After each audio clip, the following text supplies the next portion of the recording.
The deadly synagogue shooting in Pittsburgh not long ago reminds us that anti-Semitism, what's been called the longest hatred, still festers in America. Here's Rita Braver. Lighting the menorah outside the Tree of Life Synagogue in Pittsburgh took on special significance this year. Okay, 7-1, shot fired. Give me additional resources. Third floor. Just weeks ago, a gunman spewing anti-Semitic comments killed 11 people and injured 6 others here. Leaders of the 3 congregations that all worshiped in the synagogue say they're touched by the makeshift memorial that has sprung up. But the building is still closed, and Rabbi Jeffrey Meyers is not sure when it will reopen. It's not just when to come back, it's how to come back. Precisely. And I'm mindful that there may be people who can't come back. And that hurts. That not only are lives taken away, but faith has been taken away.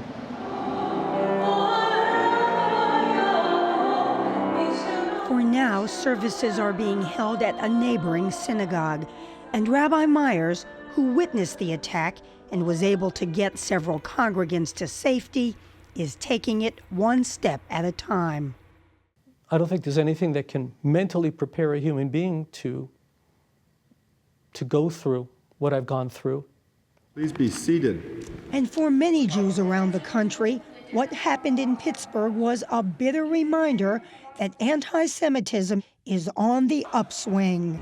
Jews will not replace us! Both the Anti-Defamation League and the FBI, which calculate statistics differently, have documented an increase in incidents targeting Jews.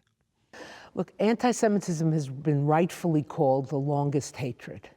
I would root it and find its roots in the New Testament, in the story of the death of Jesus. That story, which has been much debated and disputed, has been interpreted to say that Jews were complicit in the crucifixion. But Deborah Lipstadt, professor of Holocaust Studies at Emory University, says whatever happened then should not be an issue now.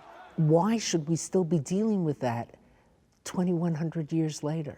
No one would say that a young German growing up in Germany is responsible for what happened 70 years ago, 80 years ago. So this persistence of this hatred, this persistence of this guilt and resentment is weird. It's just crazy.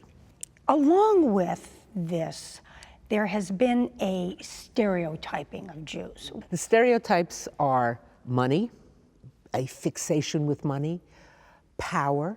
They have smarts in a malicious kind of way, conniving. We spoke with her in Shereth Israel Synagogue in New York, the oldest congregation in the country, founded by Jews of Spanish and Portuguese descent.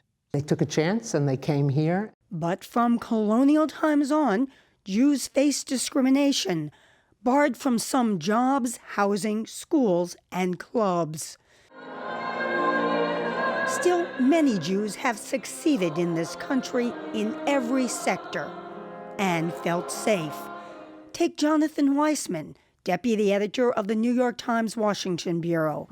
Like most American Jews, myself included, he never really worried about anti-Semitism. You described yourself at one point as lulled into complacency. Absolutely. I would have never thought that anti-Semitism would be a dominant issue in my life or a really prevalent issue in American society.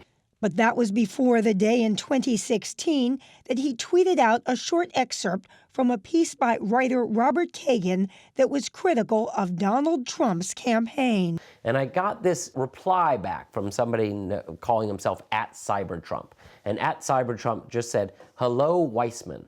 But Weisman was in these parentheses. I kind of intuited Weisman's a Jewish-sounding name. I wonder if this is anti-Semitic. His hunch was correct.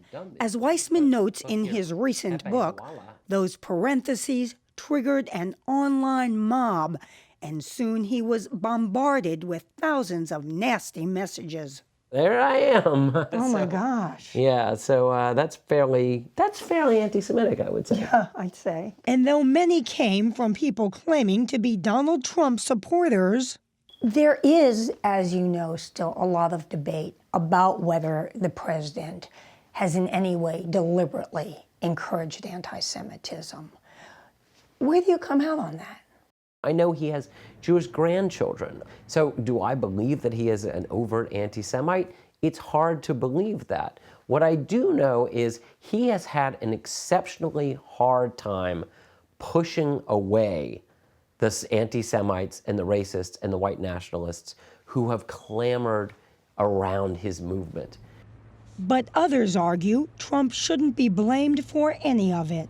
I think that it's also not just partisanship, but also laziness, that it's easy to peg it on Donald Trump.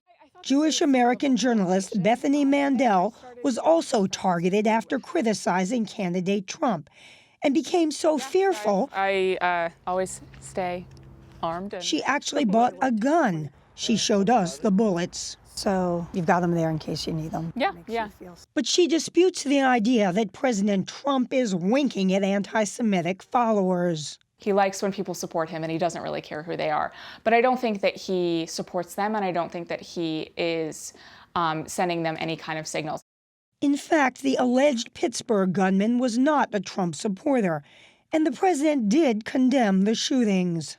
This evil anti-Semitic attack is an assault on all of us. This goes beyond Jews. It starts with Jews, but it doesn't end with Jews. These are people who hate difference. It's bigger than one group. And everyone we interviewed agrees that the best way to combat anti-Semitism is to speak out against all forms of bigotry. But for many Jews, like Rabbi Jeffrey Meyers, life will never feel the same. What is the new reality as far as you're concerned? Well, I have 11 beautiful people who are no longer alive, and that's going to be with me for the rest of my life. And historian Deborah Lipstadt fears for the future. I never thought I would live to see a day where I had to be protected in a synagogue in America. And it's going to get worse. It's going to get worse.